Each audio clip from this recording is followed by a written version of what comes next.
নমস্কার বন্ধুরা, আপনার যদি 2024-25 অর্থবর্ষ বা মূল্যায়ন বছর 2025-26 অর্থাৎ অ্যাসেসমেন্ট ইয়ার 2025-26 ইনকাম ট্যাক্স রিটার্ন যদি ফাইল না হয়ে থাকে, অর্থাৎ যে ফিনান্সিয়াল ইয়ারটা 31 মার্চ 2025 শেষ হয়ে গেছে তার ইনকাম ট্যাক্স রিটার্ন ফাইল এখনও চলছে। আপনারা জানেন 31 জুলাই তার লাস্ট ডেট থাকে, কিন্তু এবারে কিছু সমস্যার কারণে সেটাকে 15 সেপ্টেম্বর পর্যন্ত বাড়ানো হয়েছে। অর্থাৎ আপনি কিন্তু অনেকখানি দিন বেশি পাইলেন, তার ফলে আপনার সুবিধাও হবে যে নতুন ইনকাম ট্যাক্স রিটার্ন ফাইলটি পদ্ধতিটা কী বোঝার জন্য এবং সেটাকে সাবমিট করার জন্য।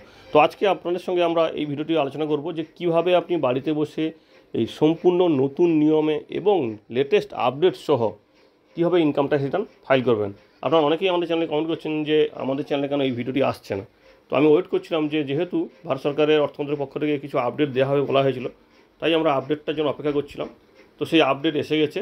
তো দেখুন, মোটামুটি আপনাকে যা যা পদ্ধতি ছিল এতদিন ফলো করতে হয়েছে, সেই পদ্ধতি অনুযায়ী আপনি আপনার হোম পেজে আসবেন। হোম পেজে আসার পরে এখানে আপনি দেখতে পাচ্ছেন ই ফাইল। তো ই ফাইলে গিয়ে সঙ্গে সঙ্গে ড্রপ ডাউনে দেখতে পাবেন ইনকাম ট্যাক্স রিটার্ন, এবং এখানটার তার পাশেই দেখতে পাবেন ফাইল ইনকাম ট্যাক্স রিটার্ন। তো এখানে আপনি ক্লিক করবেন। এবারে দেখুন, এখানে ক্লিক করার সঙ্গে সঙ্গে আপনার ইনকাম ট্যাক্স রিটার্নের যে পেজটা খুলে গেল। এবার এইখান থেকে কিন্তু প্রসেসিংটা শুরু হলো। তো এখানটায় আপনি 2025-26 অ্যাসেসমেন্ট ইয়ার সিলেক্ট করবেন এবং অবশ্যই অনলাইন সিলেক্ট করবেন যদি আপনার না অন্য কোনো সমস্যা থাকে। তো অনলাইন এখানে সিলেক্ট করার সঙ্গে সঙ্গে এই কন্টিনিউতে ক্লিক করবেন। কন্টিনিউতে ক্লিক করার সঙ্গে সঙ্গে দেখতে পাচ্ছেন ইনকাম ট্যাক্স রিটার্ন। যদি আপনার আগে থেকে আপনি চেষ্টা করেছিলেন এখানে তাহলে এখানটা কিছুটা হলে সেভ হয়ে থাকবে। ধরুন আপনি কিছুটা করেছিলেন কাজটা আগে, ইনকাম ট্যাক্স রিটার্নের কাজটা, তো সেটা সেভ হয়ে আছে, তো সেটা এখানেই দেখাবে। এখানটায় তাহলে পাশে দেখাবে রিজিউম ই ফাইলিং, না হলে আপনাকে স্টার্ট নিউ ফিলিংয়ে ক্লিক করতে হবে। তো ক্লিক করার সঙ্গে সঙ্গে আপনি দেখতে পাবেন এখানটায় তিনটা অপশান আসবে। আদার্স, অর্থাৎ একটা হয় ইন্ডিভিজুয়াল, একটা হয় এইচইউএফ অর্থাৎ আনডিভাইডেড হিন্দু ফ্যামিলি, আর একটা হয় আদার্স কোম্পানি বা অন্য কিছু। তো সেক্ষেত্রে আদার্সে আপনার ক্লিক করার দরকার নেই বা এইচইউএফে ক্লিক করার দরকার নেই। আপনি যেহেতু ইন্ডিভিজুয়াল, তো সেক্ষেত্রে ইন্ডিভিজুয়ালে আপনি ক্লিক করলেন। ক্লিক করার পরে কন্টিনিউতে ক্লিক করবেন। এবার ইন্ডিভিজুয়াল কিন্তু এখানটায় আপনাকে অবশ্যই সিলেক্ট করে রাখতে হবে। তো তারপরে কন্টিনিউতে ক্লিক করবেন। কন্টিনিউতে ক্লিক করার সঙ্গে সঙ্গে এখানে দেখতে পাচ্ছেন you need to choose an ITR form to proceed. তো এখান থেকে আপনাকে আইটিআর ফর্মটি প্রসিড চুজ করতে হবে। আইটিআর 1 হোক বা 3 হোক, 5 হোক, যাই হোক না কেন, সেক্ষেত্রে আপনাকে এখানে সিলেক্ট করতে হবে। তো এখানে সিলেক্ট করার পরে আপনি প্রসিড উইথ আইটিআর 1 ক্লিক করলেন। ক্লিক করার সঙ্গে সঙ্গে এখানে একটা পপ আপ মেসেজ দেখতে পাবেন যে আপনি যদি নতুন রেজিউম নেন সেক্ষেত্রে কী কী ছাড় পাবেন না, বা পুরনো রেজিউমে কী কী পাবেন, এইরকম বিভিন্ন ধরনের এই পপ আপটা আগে থেকে বলা যায় না, এই কারণে এই পপ আপটা মাঝে মধ্যে চেঞ্জ করে। তো এরকম একটা পপ আপ আসতে পারে বা নাও আসতে পারে। যদি আসে এখানে ওকেতে ক্লিক করবেন, যদি না আসে সরাসরি নিচে যে অপশান দেখতে পাচ্ছেন এই যে লেটস গেট স্টার্টেড, অর্থাৎ নিচে যেটা দেখতে পাচ্ছেন সেখানটায় আপনি ক্লিক করবেন। ক্লিক করার সঙ্গে সঙ্গে আপনার পার্সোনাল পেজে বা আপনার যে ইনকাম ট্যাক্স সংক্রান্ত ডিটেলস আছে তার ঠিক আগে আপনাকে একটা কোশ্চেন জিজ্ঞেস করবে যে আপনি কী কারণে ইনকাম ট্যাক্স রিটার্নটি ফাইল করতে চাইছেন। তো সেক্ষেত্রে আপনি দেখবেন, যদি আপনার প্রথমেই দেখেন যে 2.5 লক্ষ টাকার বেশি বা 3 লক্ষ টাকার বেশি বা যেটা হোক না কেন, ন্যূনতম যে ইনকাম ট্যাক্স রিটার্ন ছাড়ের ব্যবস্থা থাকে তার বেশি যদি আপনার ইনকাম হয়ে থাকে, অর্থাৎ রিবেট বা টোটাল যে ছাড়টা আছে থ্রেশহোল্ড লিমিটটা তার বেশি হয়ে গেলে আপনাকে ইনকাম ট্যাক্স রিটার্ন ফাইল করছেন। সাধারণত চাকরিজীবী বা পেনশনভোগীদের যাদের পরিমাণটা অনেকখানি বেশি তাদের এটা করতে হবে। না হলে আপনার যদি দেখা যায় ইলেকট্রিক বিল 1 লক্ষ টাকার বেশি হয়, বাইরে ঘুরতে গেছেন 2 লক্ষ টাকার বেশি বিল হয়েছে, এছাড়াও আরও কিছু কিছু কারণ দেওয়া হয়েছে, সেগুলো যদি কারণ হয় সেক্ষেত্রেও আপনাকে ইনকাম ট্যাক্স রিটার্ন ফাইল করতে হবে। তো এখানে সিলেক্ট করবেন। যেহেতু যাদের আমরা ইনকাম ট্যাক্স রিটার্নটি ফাইল করছি তার যেহেতু ইনকামটা থ্রেশহোল্ড লিমিটের বেশি, অর্থাৎ 2.5 লক্ষ টাকার বেশি, তো সেক্ষেত্রে সেটাকে নিয়ে অপশান চয়েস করে আমরা কন্টিনিউতে ক্লিক করলাম। কন্টিনিউতে ক্লিক করার সঙ্গে সঙ্গে আবার সে একটা পপ আপ মেসেজ আসবে, এটাকেও ওকে করবেন। ওকে করার সঙ্গে সঙ্গে এবার এখানে দেখতে পাচ্ছেন 5টা অপশান আছে। এই 5টা অপশান প্রত্যেকটা আপনাকে প্রথম থেকে করে করে আসতে হবে। প্রথমে আছে পার্সোনাল ইনফরমেশান। তো এখানে একটা বিষয় বলে রাখি, এই কাজটি করার আগে অবশ্যই আপনি আপনার ফর্ম 16 এবং ফর্ম 26 আর ফর্ম 26AS সবগুলো কিন্তু নিয়ে রাখবেন। তাহলে কিন্তু আপনার সমস্ত কিছু তথ্য আপনি পেয়ে যাবেন। কারণ আপনারা জানেন এখন নতুন যেটা দিয়েছে AIS অ্যানুয়াল ইনফরমেশন স্টেটমেন্ট, সেটাতেও কিন্তু আপনি এই তথ্যগুলো ক্লিয়ারলি বুঝতে পারবেন। কোথাও কিছু গরমিল থাকলে সেটাকে আগে কারেকশান করবেন বা রেক্টিফাই করবেন। ওখানটায় এআইএস যে অপশানটি আছে সেটা আমরা আগে দেখেছি কীভাবে ডাউনলোড করতে হয়, ফিডব্যাক দিতে হয়। তো সেখানে আপনি ফিডব্যাক দেন যে এটা আমার ভুল আছে, তো সেই বিষয়গুলো আগে করে রাখবেন। তারপরে কিন্তু সম্পূর্ণ তথ্যগুলো নিয়ে বসবেন। যদি আধার নাম্বার মনে থাকে বা অন্যান্য তথ্য যদি মনে থাকে তাহলে কোনো অসুবিধা নেই, না হলে আপনাকে এইসব তথ্য নিয়ে বসতে হবে, কারণ এগুলো আপনাকে ভেরিফাই করতে হবে। তো এখানে প্রথমে দেখুন আমরা পার্সোনাল ইনফরমেশানে ক্লিক করলাম। ক্লিক করার সঙ্গে সঙ্গে এখানটায় আপনার দেখতে পাচ্ছেন পার্সোনাল ইনফরমেশান। এখানে প্রোফাইলে সব কিছু তথ্য দেখাবে, আপনার যা নাম আছে, ডেট অফ বার্থ আছে, যা যা আছে, প্যান নাম্বার সহ সব কিছু দেখাবে। নিচে আপনার কন্ট্যাক্ট ডিটেলস আছে, সব যদি আপনার ঠিক থাকে এবং নিচের দিকে দেখে নামতে পারবেন যে দেখুন এখানটায় কী ধরনের আপনি এমপ্লয়ি, সেন্ট্রাল গভর্নমেন্ট না স্টেট গভর্নমেন্ট না আদার্স, তো সেক্ষেত্রে বা প্রাইভেট, সেই সমস্ত কিছু অপশান এখানে পেয়ে যাবেন। যেটা হবে সেটাতে আপনি ক্লিক করবেন। তো এখানে আমরা স্টেট গভর্নমেন্ট ক্লিক করেছি। ক্লিক করার পরে এখানে দেখতে পাচ্ছেন 139(1), অর্থাৎ এটা হচ্ছে যে ইনকাম ট্যাক্স রিটার্ন ফাইল করার যে ডেট থাকে তার ডেটে অথবা তার আগে যদি ইনকাম ট্যাক্স রিটার্নটি ফাইল করেন সেক্ষেত্রে এটা হবে। তো এটা এমনিতেই অটোমেটিক্যালি হয়ে থাকে, যদি আপনি আগে পূরণ করেন সেক্ষেত্রে এটা হয়েই থাকবে। না হলে আপনাকে এখান থেকে এই চয়েসটা অপশানটা নিতে হবে যে আপনি পরে করছেন বা বিলেটেড রিটার্ন করছেন, যেটা হবে সেটা আপনি এখানে দেখতে পাবেন, সেটাই আপনি ক্লিক করবেন। না হলে এমনিতে প্লেন হলে এই 139(1) ধারা হবে। তো তার পরবর্তীতে এখানে দেখতে পাবেন আপনি নতুন ট্যাক্স রিজিম চাইছেন না পুরনো ট্যাক্স রিজিম চাইছেন। এখানটায় অটোমেটিক্যালি নতুন ট্যাক্স রিজিম চয়েস হয়ে থাকবে। আপনি চাইলে এখানে পুরনোতে নিতে চাইলে এখানটা ইয়েস করবেন যে আপনি এটা নতুনটা নিতে চাইছেন না পুরনোটা নিতে চাইছেন, ইয়েস করবেন। না হলে আপনি নোতে যে থাকে সেই নোই থাকবে, দিয়ে আপনি এগিয়ে যাবেন। নিচের দিকে নামলে আপনি ব্যাঙ্ক ডিটেলস দেখতে পাবেন। এখানে ক্লিক করলে আপনি দেখতে পাবেন আপনার যত ব্যাঙ্ক আছে তার অ্যাকাউন্ট নম্বর সহ আইএফএসসি কোড সব দেখতে পাবেন, যদি আপনার এটা আপডেট করা থাকে বা এটা আপডেট কীভাবে করুন এটা নিয়ে আমাদের ভিডিও আছে, চাইলে দেখে নিতে পারেন। তো সেই ব্যাঙ্ক ডিটেলস দেওয়ার পরে বা এখানে চেক করার পরে আপনি এখানে নিচে কন্টিনিউতে ক্লিক করবেন বা কনফার্মে ক্লিক করবেন। কনফার্মে ক্লিক করার সঙ্গে সঙ্গে নিচের অপশানটা খুলে যাবে। ওখানে দেখুন পার্সোনাল ইনফরমেশান কনফার্ম হয়ে গেল। এবারে দেখুন গ্রস টোটাল ইনকাম, এটাতেও আপনি ক্লিক করার সঙ্গে সঙ্গে এখানটায় আপনার টোটাল ইনকাম সব দেখাবে। যদি কিছু ভুল থাকে বা কিছু অ্যামাউন্ট যদি আরও যোগ করার প্রয়োজন হয় তাহলে এডিটে ক্লিক করবেন, না হলে আপনি সব আস্তে আস্তে এগিয়ে যাবেন, সব কিছু চেক করে নেবেন। ইনকাম ফ্রম হাউস প্রপার্টি, এরপর ইনকাম ফ্রম আদার সোর্স অর্থাৎ ইন্টারেস্ট থেকে ইনকাম, ফিক্সড ডিপোজিট বা অন্য কিছু থেকে ইনকাম, সব কিছু দেখে নেবেন।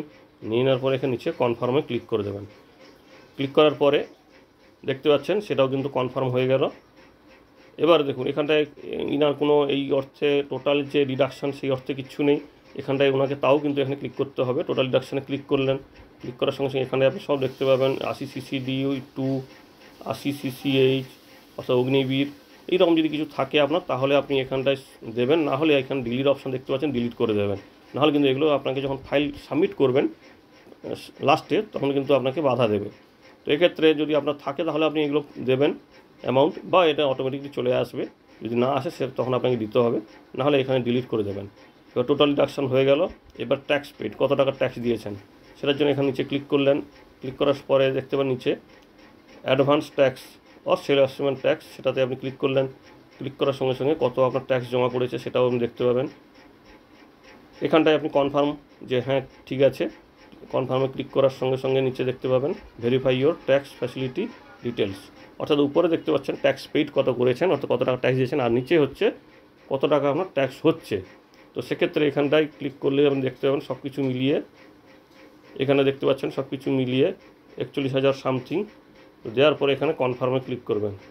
ক্লিক করার সঙ্গে সঙ্গে এবার এখানে দেখতে পাচ্ছেন যে verify your liability of details দিয়ে প্রসিডে ক্লিক করবেন। অর্থাৎ সব কিছু তথ্য আপনি চেক করে নিলেন। মোটামুটি এখানে বেশি কিছু করার থাকে না, সবই এখন প্রিফিল্ড হয়ে থাকে, খুব একটা সমস্যা হয় না।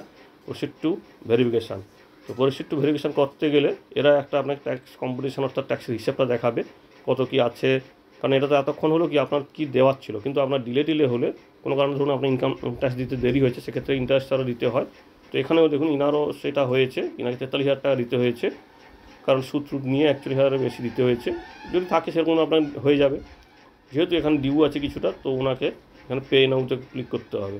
তো পে নাউতে ক্লিক করে এখানে দেখতে পাবেন যে কীভাবে পেমেন্টটা করবেন। তো মোটামুটি এখানে সবগুলো সিলেক্ট হয়ে থাকবে। কন্টিনিউতে ক্লিক করবেন। কন্টিনিউতে ক্লিক করার হলে এবার এখানটায় আপনি আমার অ্যামাউন্টটা চেক করবেন, দিয়ে আবার কন্টিনিউ ক্লিক করবেন। কন্টিনিউ ক্লিক করার পরে এখানটায় আপনার বিভিন্ন ধরনের অপশন দেখাবে, ইউপিআই, নেট ব্যাঙ্কিং, এনএফটি, বা ইউপিআই যা থাকবে। তো আমি এখানটায় ইউপিআইয়ের মাধ্যমে ক্লিক করলাম, দিয়ে পেমেন্ট করে দিলাম। পেমেন্ট পদ্ধতিটা দেখাচ্ছি না, করার সঙ্গে সঙ্গে এখানটায় এইরকম একটা চলে আসবে যে আপনার পেমেন্টটা হয়ে গেছে। কারণ এই পেমেন্টের পদ্ধতিটা আমি শুনছি আর ভিডিওটা বাড়িয়ে লাভ নেই, তো তাই আমরা পেমেন্টের পদ্ধতি দেখালাম। মোটামুটি ওর পরে আপনার যে ব্যাংকের নাম আসবে সেখান থেকে আপনি কত টাকা দেবেন সেটা আপনি অটোমেটিকলি সিলেক্ট করতে পারবেন। এবার দেখুন এখানটা ডাউনলোড করতে পারবেন যে চালানটা, সেই চালানটা আপনি ডাউনলোড করতে পারবেন যে কত টাকা জমা হয়েছে।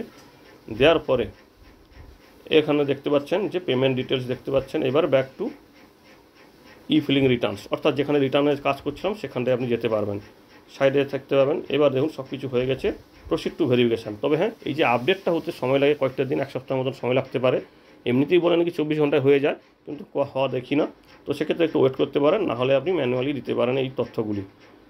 তো প্রসিড টু ভেরিফিকেশান দেওয়ার পরে দেখুন এখানটায় আবার আপনাকে দেখাবে যে you need to make a payment zero, অর্থাৎ কোনো টাকা দিতে হবে না। জিরো মানে পেমেন্ট, অর্থাৎ আপনার যে পেমেন্টটা সম্পূর্ণরূপে নীল হয়ে গেল, যে আপনাকে কোনো কিছু দিতে হবে না। এখানে সম্পূর্ণ তথ্যগুলো আরেকবার দেখিয়ে দেবে আপনাকে কী পেয়েবল হবে। এরপরে আপনি এখানটা দেখতে পাচ্ছেন সব কিছু তথ্য চেক করে নেবেন যে পেমেন্ট আর কিছু করতে হবে নাকি। যদি জিরো হয়ে যায় তাহলে আর কোনো টেনশন নেই। তারপরে আপনি এখানটায় preview and validate submission click করলেন। ক্লিক করার সঙ্গে সঙ্গে এখানটায় আপনি দেখুন preview and submit your return. এখানটাও আপনি দেখতে পাবেন সমস্ত তথ্য, আপনার নাম, বাবার নাম, প্যান নাম্বার, সব কিছু তথ্য দেখতে পাবেন। সেলফ করছেন, নিজে থেকে করছেন, এরকম সবগুলো তথ্য চেক করার পরে প্লেস সব চেক করার পরে নিচে দেখতে পাবেন যে আপনি যদি কোনো অ্যাডভোকেট করে সেক্ষেত্রে তার এখানে তথ্য দিতে হবে। দেওয়ার পরে এখানটায় প্রসিড টু ভ্যালিডেশানে ক্লিক করবেন। দেখুন ভ্যালিডেশন হয়ে গেল। এরপরে আবার প্রিভিউতে আবার দেখতে পাবেন যে এখানে আবার একবার তথ্য দেখাবে আইটিআর সহজ, তো সেটাতেও আপনি চেক করে নেবেন। নেওয়ার পরে নিচের দিকে নামবেন, কোথাও কিছু গন্ডগোল আছে নাকি, তাহলে আপনি ব্যাক করে যাবেন, না হলে আপনি প্রসিড টু ভেরিফিকেশান। এখানে ব্যাংকের তথ্যগুলো সমস্ত দেখাবে, কোন ব্যাংক আছে। এবার প্রসিড টু ভ্যালিডেশানে ক্লিক করবেন। ক্লিক করার সঙ্গে সঙ্গে আবার ভ্যালিডেশন সাকসেসফুল, তারপর প্রসিড টু ভেরিফিকেশান আবার ক্লিক করবেন। ক্লিক করার সঙ্গে সঙ্গে এখানে দেখতে পাবেন যে কীভাবে আপনি ভেরিফাই করতে চাইছেন। আধারের মাধ্যমে এখনই করতে চাইছেন না, পরে অফলাইনে করবেন বা না চিঠি পাঠিয়ে করবেন, কীভাবে করতে চাইছেন সেটা আপনাকে জিজ্ঞেস করবে। তো সেটা আপনি এখানে ক্লিক করবেন। তো আমি এখানে ভেরিফাই নাওতে ক্লিক করলাম। ক্লিক করার সঙ্গে সঙ্গে কন্টিনিউতে ক্লিক করতে হবে। কন্টিনিউতে ক্লিক করার সঙ্গে সঙ্গে দেখুন ভেরিফাই এখানে কমপ্লিট হয়ে গেল এই বিষয়গুলো। এরপর এখানটায় আপনি দেখতে পাবেন কী হবে। এবার আধার ওটিপির মাধ্যমেই সহজ পদ্ধতি। তো আধার ওটিপির মাধ্যমে ক্লিক করবেন, এখানটায় অপশানটা দিয়ে দেওয়ার সঙ্গে সঙ্গে এবার দেখুন এখানে আরও কিছু অপশান আছে, নেট ব্যাঙ্কিং বা আরও যে এটিএমের মাধ্যমে অনেক রকম পদ্ধতি আছে। তো আপনি আধার ওটিপির মাধ্যমে করে দেবেন।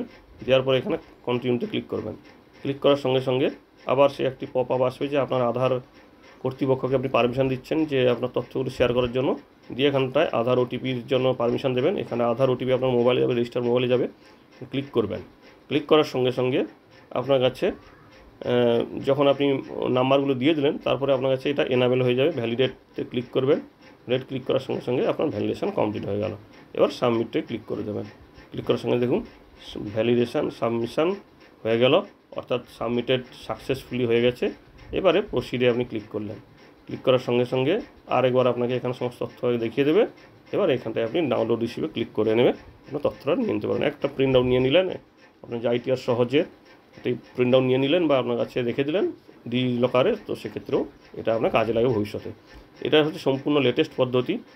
এছাড়া আপনি যদি আর কোনো কাজ না থাকে গো টু ড্যাশবোর্ডে যেতে পারেন বা লগ আউট করে যেতে পারেন। তো গো টু ড্যাশবোর্ডে গিয়ে আপনি লগ আউট করে যাবেন। এই হচ্ছে সম্পূর্ণ পদ্ধতি। এখানে কয়েকটা বিষয় অবশ্যই খেয়াল রাখবেন। আপনার ব্যাঙ্ক অ্যাকাউন্ট অবশ্যই ভ্যালিডেট করবেন, নাহলে কিন্তু কোনো রিফান্ড হবে না। ব্যাঙ্ক অ্যাকাউন্টের তথ্য যদি কোনো ভুল থাকে তাহলে কিন্তু আইটিআর আপনাকে ফাইল করতে দেবেন। এগুলো নতুন যুক্ত হয়েছে, এগুলো কিন্তু আগে এত ছিল না সমস্যা। বা যেটা আপনার অপ্রয়োজনীয় ডিডাকশান সেটাকেও আপনার ডিলিট করতে হবে, নাহলে কিন্তু আপনাকে আইটিআর ফাইল করতে দেবে না, লাস্টে গিয়ে আটকে দেবে। তো এই বিষয়গুলো খেয়াল রাখবেন। এছাড়াও যদি কোনো সমস্যা হয় অবশ্যই কমেন্ট করে জানাবেন, আমরা যথাসাধ্য সাহায্য করার চেষ্টা করব। ধন্যবাদ।